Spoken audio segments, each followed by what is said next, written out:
Good morning, Dual Coast fans. Welcome back to another exciting episode of Dual Coast Podcast. I'm your host, Dan Skoka on the East Coast, joined by my West Coast co-host, Russ Rogers, as well, joined by very special guest this morning, Renee Moten out of Maryland. Renee, thank you so much for being with us. Ooh, I have been on pins and needles waiting for today, so I'm excited to be here also. I'll tell you, man, Renee has got the laugh that will just energize this room today. Yes. It's beautiful. Yeah. Yes. Happy, smiling, East Coaster. She's wide awake. You know? 2v1 today, Russ. 2v1 today. Yeah, I know. I'm feeling it. Feeling out of balance today. Oh, that's great. So what is happening, Renee? It's just a blessing to have you on Dual Coast, introduced through Dana Grant. You know, we connected, we met, immediately had, this really good connection. We've had a couple of calls. It's just so great to meet you and understand a little bit about what you do, but, invited you on because you are the knee stopper. And, it is awesome. We can't wait to see the mechanism that you created. You're going to show us not how it works, but how you show us. Although, I'm kind of bummed because last week we had Bridget Morris and, she's into martial arts and she's got this leg kick that's like vertical. So, you should be able to lift that leg up, strap that thing on, show us the vertical move, I don't know.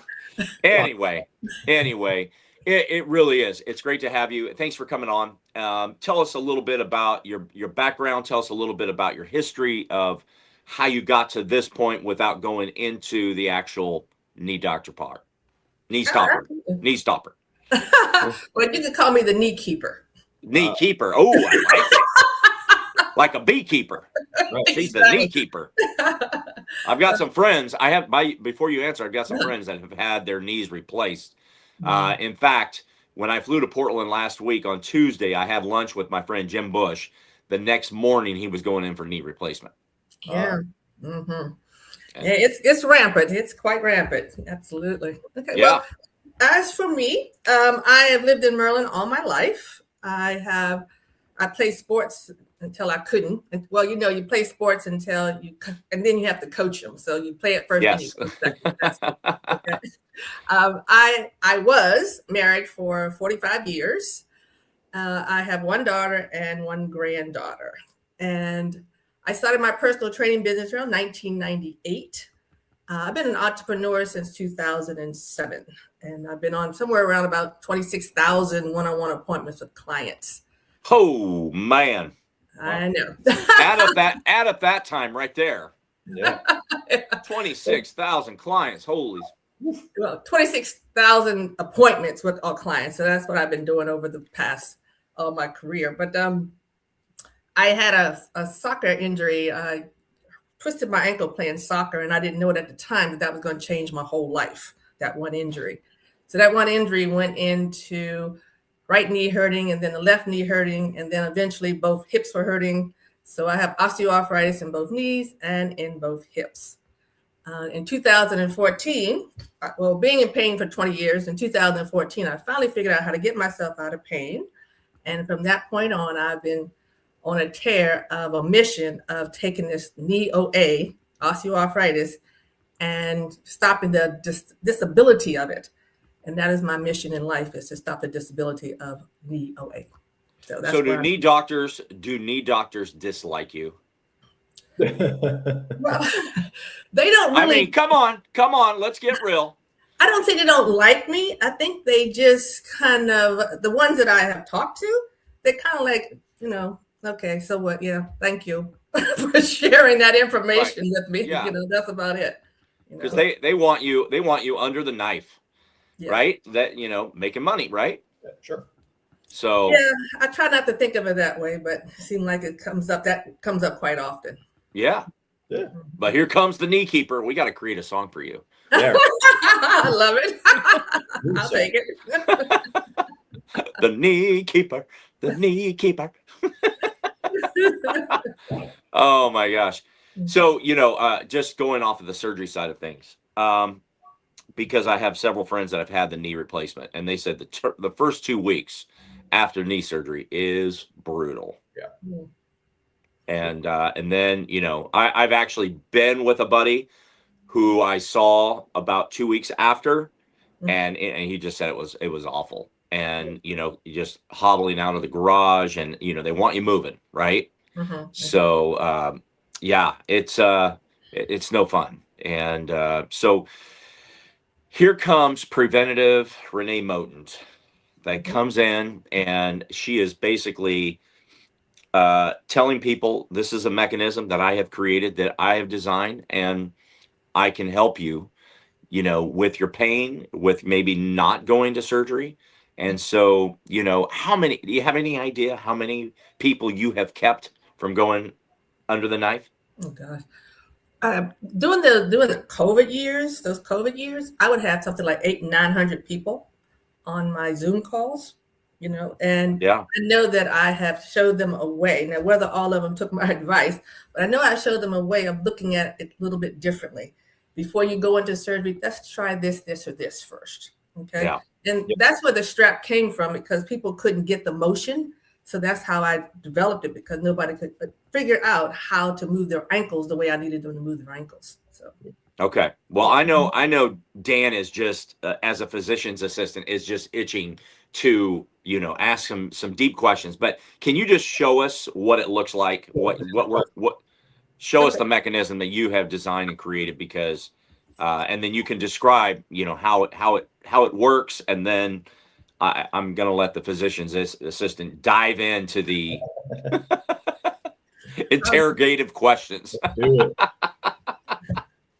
As you know, I said I was in pain for 20 years, and I went to one class in 2010 that said the reason that most people have knee problems is because of their ankles.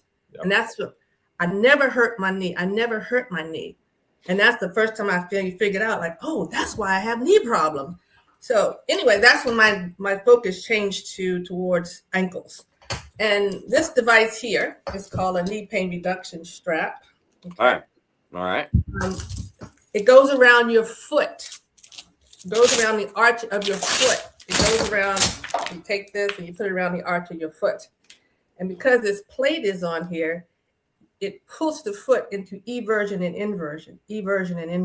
No other strap does it to this level of, it doesn't have any give in it. So it can stretch the ankle, full range of motion, eversion, stretch it in the other direction. But it also, what it does is it can also help to strengthen the ankle, because it doesn't have any give. You pull on one side of this handle and you can push back against that resistance. So not only is it going to stretch it full range, it's going to also strengthen it, which maybe Dan can go into that. It's more of collagen is supposed to come out and start to strengthen those tendons, which is supposed to help to control that, that ankle rolling that people have. Those athletes have ankle rolling, and it's supposed to really help with that. Wow. And this is patented, and it's ready to go. Awesome. Yeah. How long do you leave that on whenever you're using it? It's more of, I'm looking to somewhere do about 15 reps on it, because you have to be careful with it, because those particular muscles are not that strong, because no one can really pull the ankle into that. So it's got to be very gentle when you first do it, until you get used to it. So I look 15 reps back and forth just to get the full range of motion. And then you go into the strengthening very slowly. Okay. It really does pull pretty hard. Ask me how I know that. Interesting. Yeah. I like that. Yeah. Renee, when you first started this whole process and you were having this pain, how did you know to start focusing on the other joints a little bit? And were you focusing on more like the ligamentous support in the knee, or were you focusing on strengthening structures, or was it a little bit of both? I know you just kind of got into it has stability standpoint and strength and stretching standpoint. What was your main focus to start? Was it strengthening? Well, the first doctor I went to, he said, this is what they always say. They say, go strengthen your leg muscles and lose weight. And so that's why I did. I hired a personal trainer, and I started we're doing lunges, squats, because I could still do them back then. Lunges and squats. And probably after 5 years after working with my trainer, my other knee started to hurt. Okay. I said, okay. So they said, this is not working. And that's when I became a personal trainer to figure this thing out. Why is my knee still hurting? Why is both of them hurting now, even though I was doing all those strengthening exercises? Right. But the main thing that I learned out from the strengthening was my personal trainer kept making me stretch. And because he kept making me do that, it saved my knees from bowing, because they do bow after a while. And then it didn't start until I started to notice people would say, Renee, why are you limping? Like, I don't limp. But the bottoms of my shoes, I actually wore holes in the bottom of my shoes because I was limping so much. And that's when I said, okay, this is not working. I got to start from the ankles and work my way up and start to work on all these joints, because all of them were being affected. Yeah. No, that's super interesting, because I feel like the knee, from a standpoint of being a hinge joint, is neglected by the other joints, like the hip being a ball and socket, ankle being a little bit different. And people don't really focus on the joints above and below so much. They always focus on like the quad strengthening, the hamstring strengthening. So Yes. it's kind of interesting, though, how you're saying it, that it's working in kinetic chain, so to speak. So you're starting with the lowest portion, working your way up. And that's something you kind of focus on. It sounds like, you went right to the ankle. And I'm assuming you noticed gait issues, right? You were having gait issues, like you said. Your ankles were probably turning inward, outward, whatever it may be. Sounds like they were turning inward, actually. Do you agree with that? Well, my ankles, for me, mine was rolling out. You were rolling. Okay, gotcha. Yeah, it was rolling out all the time. I didn't realize it because it didn't hurt. I never realized. But the first exercise that I learned back in 2010 was ankle rotations like this. Sure. And I cried because mine wouldn't rotate. They were so stiff. Yeah. And because they were stiff, they were putting tension on my knee for years, but I didn't know it. Until one day I did a squat, bam, pain. Mm-hmm. Wow. Mm-hmm. Interesting. Yes. Now it doesn't stop there, right? I mean, it can go right up the leg into the hip. Yeah, absolutely. You could get. I have probably interviewed over 3,000. What's that? No, I was going to say, like, you can, what you say, from the knee being a standpoint of stability, it could kind of transfer pain down to the ankle or up the quad into the hip, and kind of work upwards in a chain or downwards simultaneously. What were you going to say, though? I don't want to cut you off. Well, I have probably interviewed over 3,000 people before they did any of my programs. I had to find out why. I go to the root cause. No one, I'll take that back, maybe one. No one has ever had only knee problems. Right. No one. Okay. Right. Anytime somebody comes and sits and talks with me, depends on how long they said they had pain, I know immediately they're going to have something going on with their hips, their back, and you can go all the way up to the shoulder. Yeah, for sure. Amazing. Yeah, because I wonder, because my buddy, one of my friends who lives here locally, he's had both knees replaced, but I think that he dealt with the first knee for such a long period of time, then his hip started hurting, right? I mean, we're talking years. Yeah. So, and he always walked with the, this limp. He's now 70, but he's in physically, I wouldn't call him in shape, but I would call him still an athlete of some, we play smash ball on the beach. He doesn't limp anymore because, he's had all these surgeries and everything, and it did him well. And 6 months after everything, he was back on, skiing on the slopes, but for 70 years old, I mean, he's doing fabulous. Like we always say, man, if we'd been like Jay, it'd be great, because at 70, he's, going double black diamond skiing, and, plays, smash ball here. And it's like, yeah, it's amazing. But, I just, question, does it keep on going up the hip? And it sounds like the answer is yes. If you don't deal with it. Yeah, I would be interested to find out if you take an ibuprofen, because that's what most of them do. They take all this ibuprofen before they do their sports. Be interesting to know. Yeah. I guarantee that they're taking ibuprofen. So I'm just wondering. Okay. Guarantee. I mean, I play volleyball, beach volleyball, and I hear, guys talking, well, today's going to be a three popping, ibuprofen day, So I'm just wondering. Okay. Yeah. So are you anti-medication when, is that what you believe in? Oh, no. Okay. I never took any drugs when I was in pain because I kept telling myself if I'm taking drugs, then I'm not going to be able to find a solution because then I won't be able to feel it. So, Yes. but I know we all have to take them for whatever reason. I don't. It's just that to depend on them. That's where I kind of draw the line with it. I do everything I can not to have to take any drugs. Yeah. Okay. Yeah. But I know they are needed. Mm-hmm. Yeah. It's interesting because a lot of people definitely live on the NSAIDs and stuff like that when they have OA for long periods of time before they start to go for injections, hyaluronic acid injections, and then ultimately surgery at some point. Renee, at what point during your journey would you say that you had to stop normalizing the pain? You were like, this is just becoming too much. I have to change my mindset. I have to restructure this. What point during your journey would you say that happened? Was there like a breaking point for you where like, I got to make this change now? When I first had my pain, I mean, of course I could still exercise at the time. So I was still able to exercise. I think it's somewhere around about 2000 when I used to have to literally wear ice packs on my knees to go to work. I mean, I ain't gonna tell you how I did it, but I used to put 2 ice packs on my knees to go to work. Because I was a personal trainer. How are you going to be a personal trainer? You can't even get on the floor with clients, but I did what I did. But I can't say that the pain would get so bad. I think because I kept listening to the doctors. Got to exercise. You got to move. You have to strengthen. So I remember being on a treadmill and my right knee would start to hurt. And then my left knee would start to hurt. And I'm on the treadmill crying because I keep telling myself, I have to exercise. I have to exercise. Yeah. And I said, this makes no sense. This makes no sense. But it wasn't until I went to I got a pedicure, believe it or not. I got a pedicure. Oh, that ends all pain right there. Exactly. My clients were tired of me limping around all the time. So she told me to go to get a pedicure. And when I got there, this woman, she started to massage. I told her my knees were hurting. So she started to massage my knees. And I wanted to scream because they were always so sore. So she finished massaging them. And I said to myself, I'm not going to be able to walk the next day.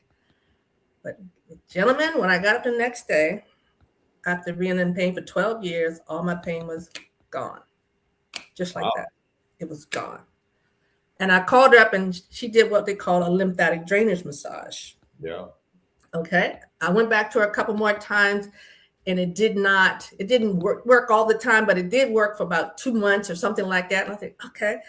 And I kept telling myself, I like, you know what? I said, if she can get me out of pain, then so can I. That's when my journey started into the holistic. That was like 2002. And that's when my journey started to know that there is a way because she did it too quickly. And when she did that, that's when it was on then. So that's how my journey became a holistic practitioner after that. Wow. Yes. And each part, the program that I have actually put together is called a knee pain recipe. It's like 6 steps. And it took me about 10 years to put the right steps together because you got knee OA.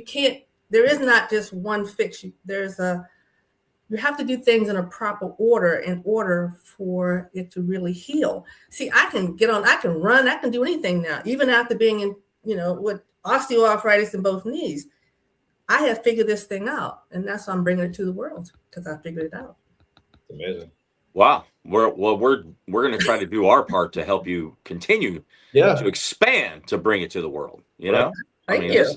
This is awesome. Yeah. Let me ask you a question. What do you think about GLP-1s and in terms of those helping any type of injury or strengthening or muscle tissue? Do you have any insight about that? GLP-1s with being a knee stopper, reliever? GLP-1s. Is that the peptides? Okay. Yeah, so you have like either peptides. That would be more like for weight loss too, Renee. Yeah, that's what okay. Biomechanically, the number one thing surgeons usually tell patients is you have to lose weight because there's too much strain on the joints, too much strain on your lumbar spine, your knees, stuff like that. So, I mean, from a standpoint of weight loss, it probably would help biomechanically. I would say, I mean, that's one of the number one things we usually recommend for initial standpoint. But, it's not ultimately the ultimate fix because weight loss doesn't always just reverse away. You know what I mean? Right. It may take some strength, it may take some strain off the joint, but at the same time, it doesn't just reverse osteoarthritis or, you know, if you have RA or anything like that. What's your take on the weight loss idea? I'll just say that I was one of those. I said, okay, let me lose this weight and I'm going to feel better. My knees are going to feel better. They didn't. Yeah. They didn't. Yeah. Strengthening exercises, losing weight, putting salves on your knees are not, changing your diet, taking supplements are not going to stop OA. Yeah. The key is, the problem is there is a misalignment going on in there. Yeah. So it doesn't matter what, and I've tried everything. Doesn't matter what you do. If you don't get that person back into alignment and get them to walk correctly, yeah, they're always going to keep having that deterioration.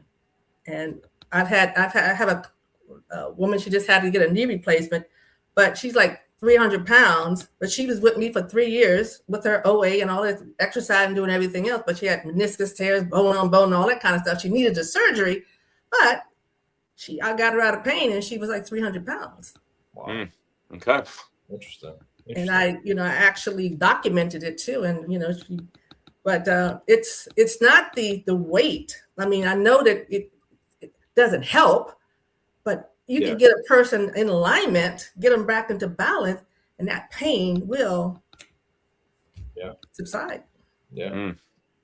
Out of sheer curiosity, Renee, have you had any like radiographic studies throughout this whole process, like recent x-rays or anything like that show improvement in any way? I have an x-ray from 2001, 2008, 2011, 2021, and I have MRIs too. Which one do you want to see? She's snapping her fingers. She's snapping her fingers on that answer right there, Dan. I know that every time I would go get an x-ray, I could say, okay, that bone on bone is going to be there. And I'm like, yeah, no, it didn't. And I said, oh my gosh, I've stopped the deterioration. That's what I did. So you actually have improved x-rays. You have improved x-rays throughout this whole process. That shows I just know that the gap between the femur and the tibia didn't get smaller. Gotcha. Okay. You didn't break down any further. Definitely not. So exactly. Interesting. So technically, you prevented any further breakdown with everything you've been doing, which is huge because there's nothing that really does that. Exactly, Dan. Nothing that does that because it has to be incrementally put in order, and that's where the problem is. Some people, we do need to strengthen. Yeah, but sure. After you do all these other things first, and then you lock it in. That's what I do with my client.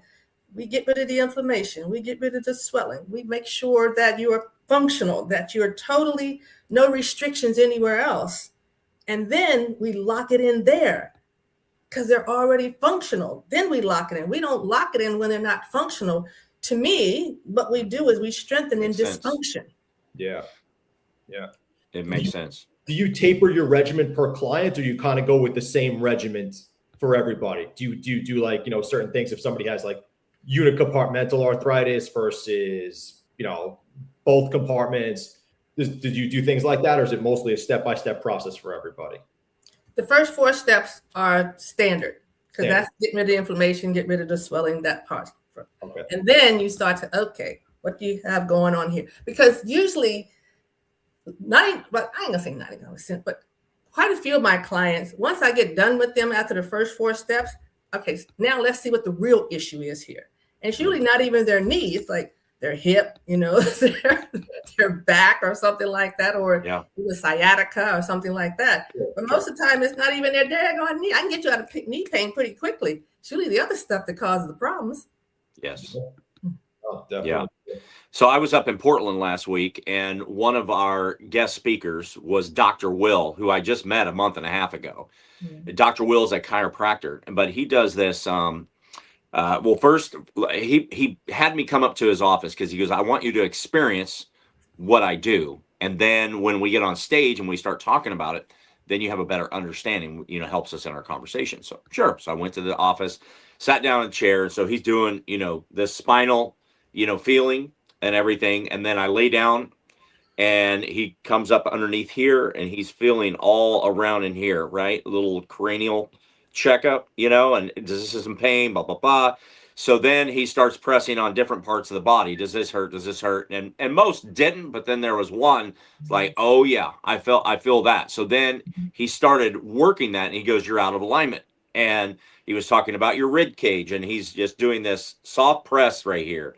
And then he's pulling the ribs, so when you're talking about your body being out of alignment, after that, I mean, I felt great. And I mean, this is just one time, right? So, if you get your body in alignment, and I'm agreeing with what you're saying, as we age, different things happen. We're working, we're moving, we're, gaining weight, we're putting on muscle, whatever it may be. Our body is on alignment. So one thing connects to the other, connects to the other. And he's like, so right here, that's connecting all the way down, to, your calf or whatever. Right. Exactly. So I agree with that. So, one area takes care of the other. So everything that you're saying makes perfect sense to me, because I just experienced that last week. Yeah. Well, I have my clients, they have to build themselves a holistic team. And part of their holistic team is having a kinesiology. It's got to be a kinesiology chiropractor to be able to work on them. But you don't go to a chiropractor unless you talk to me first, because I'm sorry to say, I love chiropractors, but they have to do certain things for people with knee problems. And they don't do them, because I went to 7 of them. So I know. And I took my clients to them. But there's certain types of adjustments they need to do for people with knee problems, and then you have to give my clients instructions after that. Let's get that adjustment to hold. Yeah. So we have to go into that part. So there is a whole new, when they leave me, you got to have your team, and let me show you what your team needs to do for you. Yeah. And that's how we get you to that other side of pain. Fantastic. Well, I'm running a marathon next week, so I'm feeling great. That's a 1 mile marathon. You ran marathons. Oh man. It's a 1 mile walking marathon.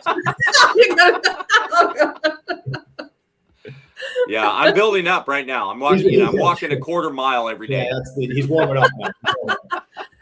That's what I had to do back in 2014 when I finally I put the recipe together. I did a marathon. I walked a marathon. Matter of fact, I walked 40 miles. Wow. To test it out to see if I could. And I did. And I had absolutely no knee pain. After being in pain for 20 years, I said, I got it. I figured this thing out. So wow. Fantastic. Are you today almost pain-free? Yes. Wow. Yeah. And the thing is, I have to work at it. I have to tell my clients, we have to work at it now. We have to stay in alignment. And I show them how to stay in alignment. I show them what we need to do. Yeah. To always be able to check it. It's not like a one and done. Yeah, no. Right. Yeah. It's consistent. You go in and check yourself. Yeah, that makes sense. But you went from debilitating pain into pain-free. So I mean, that's huge, because and you're running and exercising and strengthening simultaneously. Because some people, I would say most people give up on something. They give up on the squatting, they give up on the running, they give up on something to try to take that pain away. And then they stretch and things like that and try to relieve it. But at the same time, they have to sacrifice something, because they're like, oh, that kills my knees if I do that. That kills my knees if I do that. But you pretty much are, pain-free in most regards. You still strengthen, you still run, you still exercise, you still stretch. So, I mean. Well, I actually teach. I have, sure. When I came off of out of COVID, I started teaching classes, exercise classes for people with bone-on-bone, meniscus tears, telefemoral syndrome, running knee, you name it, they have it. They have back problem, knee problem, hip problem, they have everything because it all comes in there. And these women are fantastic. They can get on the floor, get up, they can do anything. Now do we do high intensity? There is a certain way you need to do high intensity when you have our type of challenges, but it can be done. Sure. And the thing is, they understand that they have to stay in alignment when they're exercising. Yeah. And I teach classes 8 times a week. I teach 2 classes a day. And that's awesome. Exactly. I mean, it can be done. It's just that we have to do certain types of exercises for people with osteoarthritis. We can't do everything. We can't keep doing lunges. And I don't do no lunges, and I don't do all these squats. I mean, I can, but why? Yeah. Keep doing them all the time. What happens to somebody when they get bone on bone? Like with if you're trying to help them and they're feeling that grind, because I know all my friends that have had knee replacement surgery, they felt that bone on bone in their knee. So you come in, how can you help them when you get to that point? Well, Dan, I'm just saying this. First thing I do is look at their x-ray. Sure. Okay. Because I would say, because some doctors see that there's a gap, a little, it's a little small in there, and they'll say that's bone on bone. I've seen them say it. I've seen too many x-rays. But I always ask the people, say, do you have a meniscus? And they say, I don't know. Well, if you have a meniscus, how are you going to have bone on bone? That's my first questions to them. Okay. I understand one thing about bone on bone. It's just like inflammation. It's inflammation that is being created. I get rid of your inflammation. I get rid of your swelling, and you can exercise just fine. I've had most people in my class got bone on bone, and they can exercise just fine. It's just where they have to put their feet at when they're exercising. They have to twist a certain way, and it can be done. Now, eventually, I tell them also, you're going to need surgery, if I see that the bone has hit each other. You are going to need surgery. But however, I can stabilize you enough so when you get ready to go to surgery, you come through it with flying colors. My clients go through that surgery pretty easy. They finish their rehab very quickly, but they had to get to surgery because, I'll say this, Dan, I'll just be nice here, because they stayed with the shots, the drugs and stuff a little bit too long. Yeah. It didn't stop their pain. They just was living with that pain until it got bad enough to need surgery. Yeah.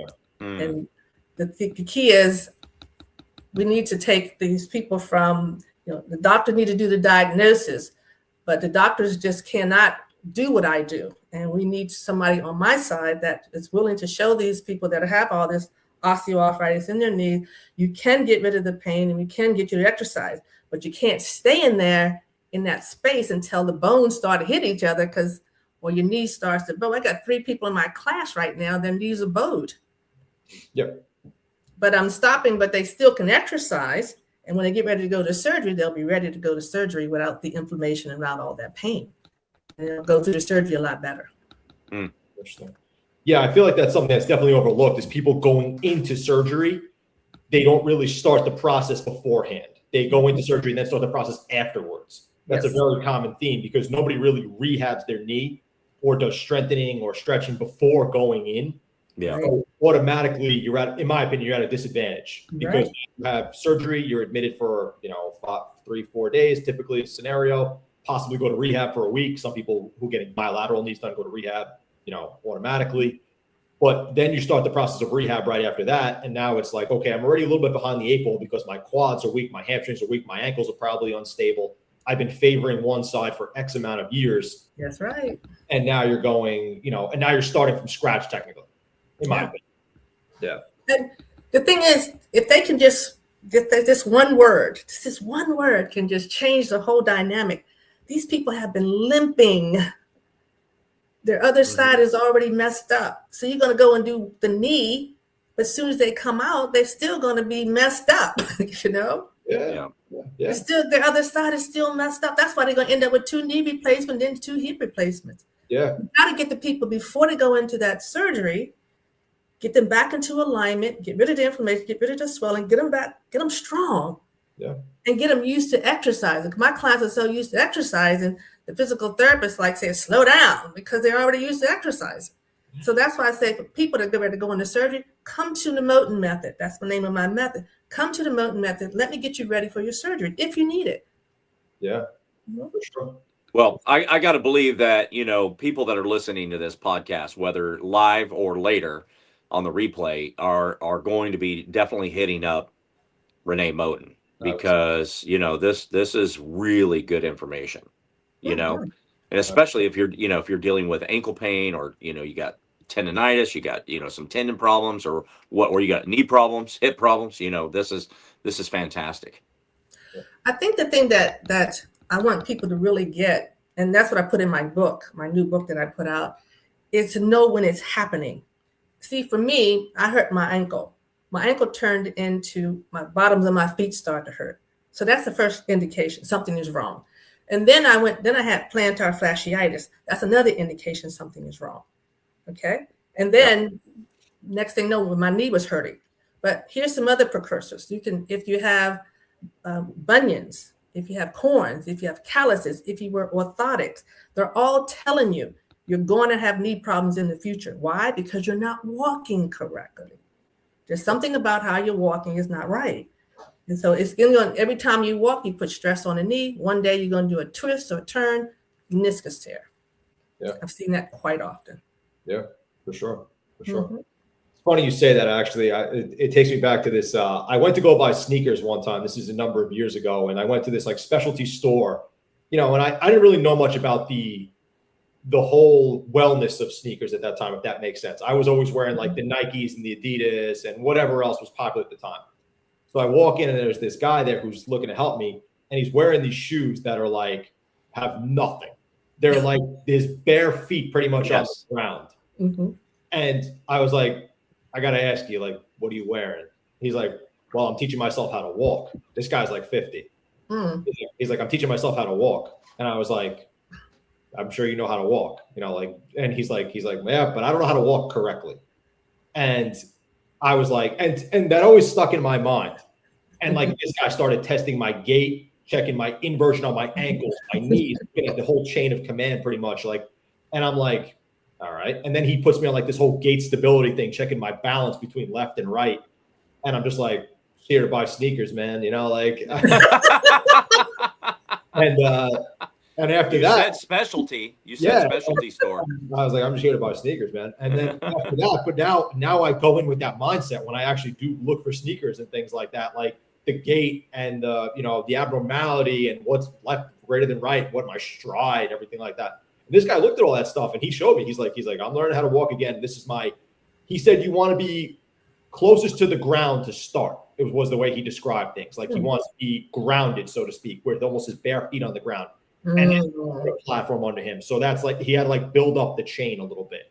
Yeah. It's interesting because I feel like that's something that's overlooked, is like the whole thing of gait and what people wear on their feet and their ergonomics and how they do things for a living, and they're, sitting for prolonged periods, standing for prolonged periods, lifting, things like that.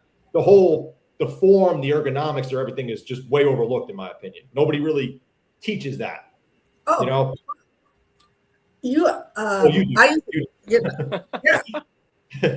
I wound up. You can't even start with me until I get a gait analysis from you. Yeah. Because if you're not, I already know if you're not walking correctly.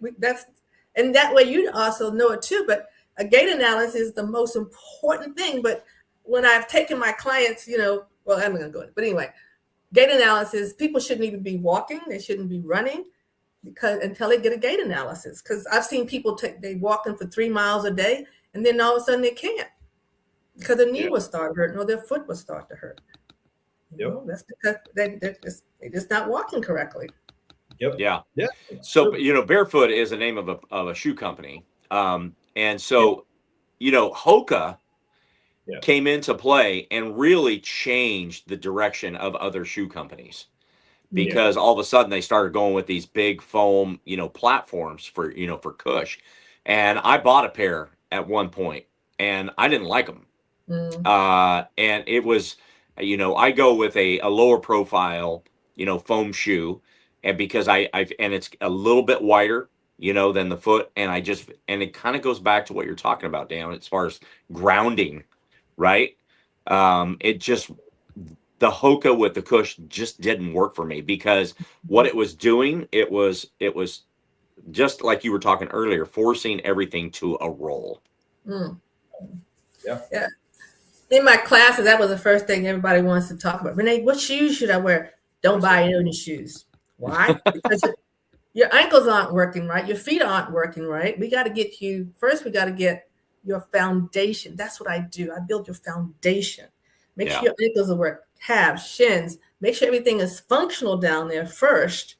Now let's go find some shoes to wear. But get shoes when you're dysfunctional, it's not going to help you. Sure. Right. No, absolutely true. Absolutely true.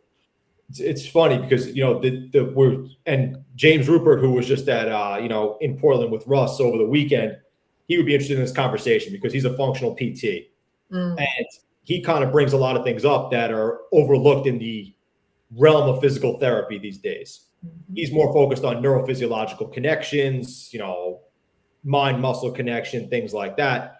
And he's always on the standpoint of like, it may not be that area that's truly the issue. Being that maybe you have knee pain, but it may not be your knee. It could be something else. It could be malalignment, your ankles, your hips, and things like that. Something that he always kind of preached a little bit as we've had a couple of conversations with him. I think he'd be truly intrigued by this conversation right here. Yeah. But it's true though, because a lot of times, like, we touched on it a little bit before, it's alignment most of the time.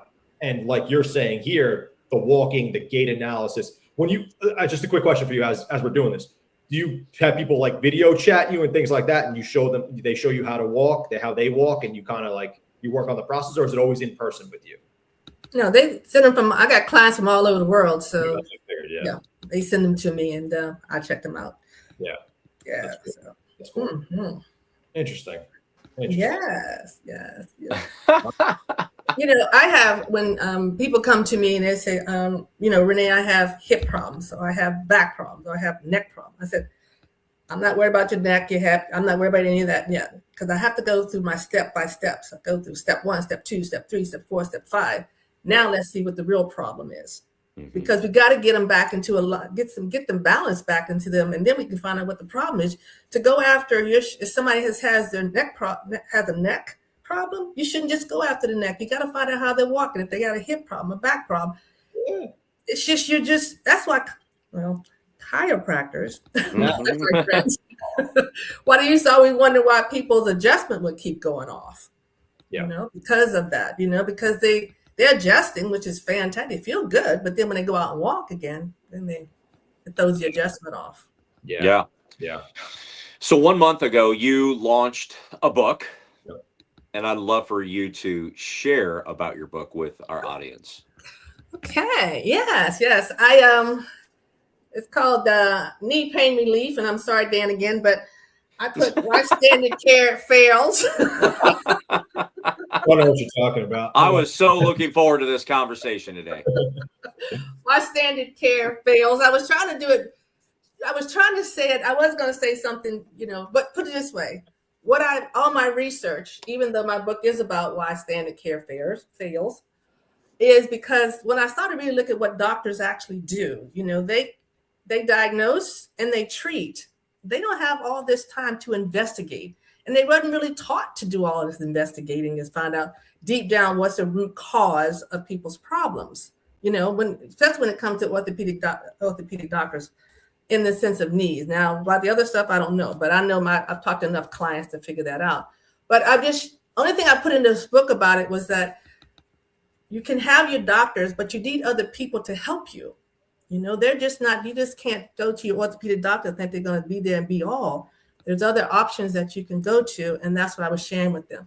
You have 2 doors. You can go get yourself healed, or you can go get your pain managed, because that's what the doctors do. They manage the pain because that's what they were trained to do. I know how to heal your knees, which is different. And I just said, which door do you want? You want to get healed, or you want to be managed? Yeah. So that's awesome. That's what my book is all about. Where can people find that book, Renee? I am on Amazon at the moment. I'm going to be sending out some more stuff. I'm going to be doing some book signings coming up pretty soon. So I'll be sending that out to the world to let them know, so they can meet me in person, have their book signed by me. So it's going to be exciting. That's awesome. Yes. Awesome. That's super exciting. Love it. Wow. Love it. And Renee, can people buy the knee device that you created to help work on the ankle? Absolutely. This is on my website. Me and Amazon are having a problem. It's on Amazon, but we're having a problem. But so many things on Amazon. If you're listening.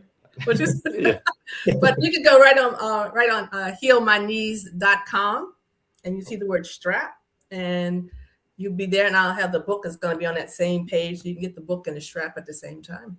So the inside of the book, it has a place, a QR code in the book that you can get the strap also. So it's in here. But the book will talk about that you're going to need the strap in order to be able to do the whole process. So they all do me a favor. Hold up that QR code to the screen. and hold it there for a few seconds. Somebody can be able to do it right now, right? Yeah, let me see. Really? I'm gonna try. I'm gonna try it. Okay, let me see if I can find the. Oh, here it goes. With a picture of me. Hold it right up there. Let's see what happens. See if that works. Hold steady. Whoop. Can you see? Oh, okay. Hold steady. Oh, a little there. Is it working? I can't get it to. Well, let me see. Can you get it to work, Dan? No, I'm. Oh yeah, it works. Yep, I got it. It did. Yeah, I did. Look right Nice. there. Boom. Nice, perfect. That's crazy. Okay, so if anybody was doing what I was doing, it does work. The knee pain reduction strap. Yes. The Moten method system. Nice. Yeah, and it has the instructions on there. I have it all videotaped. The instructions on there how to do that. There you go. See, there's me. Now, Renee, you don't really have to have knee pain though to use it, right? Like No. are using this just preventatively and things like that, right? The most exciting part is I'm going into high schools. Ah, Yes. Excellent. I'm going into high schools, colleges, and I'm going to start to teach this before they can start to learn that they need to pay attention to the right side of their bodies compared to the left. They're going to learn about ankle rotation. They're going to learn about all this stuff. Fantastic. Especially because, so many ACL tears and meniscus tears. I'm going to be really just educating them on how they can work on preventing those types of injuries. interesting. Very interesting. Love it. I changed my. Go ahead. No, just saying. No, yeah, amazing. I was affirming. I think that what I was finding when most of my clients were over 50, and they were mostly women, but they have gotten to the place where they kind of accepted some to a degree. And plus they've heard so many different ways of how they, use this cream, use that, use the oil, use this. And they're not easy for me to say, there's another way. They're not that open to it. But now you have these younger kids never heard of anything except for what I'm going to be teaching them about their ankles, their feet, their toes, their calves, their shins. They're going to learn all that stuff in high school. So that's exciting. Wow, that is exciting. Yeah. Yes. Wow. Yeah. Preventative measures. Good for you. Yeah, it's great. Amazing. Well, I got one more question for you. Yep. Closing line is this, and I want you to give us some feedback on your thoughts. Wellness is not about perfection, but it's about progress. Tell us your thoughts about that statement. Oh gosh, wellness. Oh, I got her. That was the Dr. Will question. There it is, Dr. Will.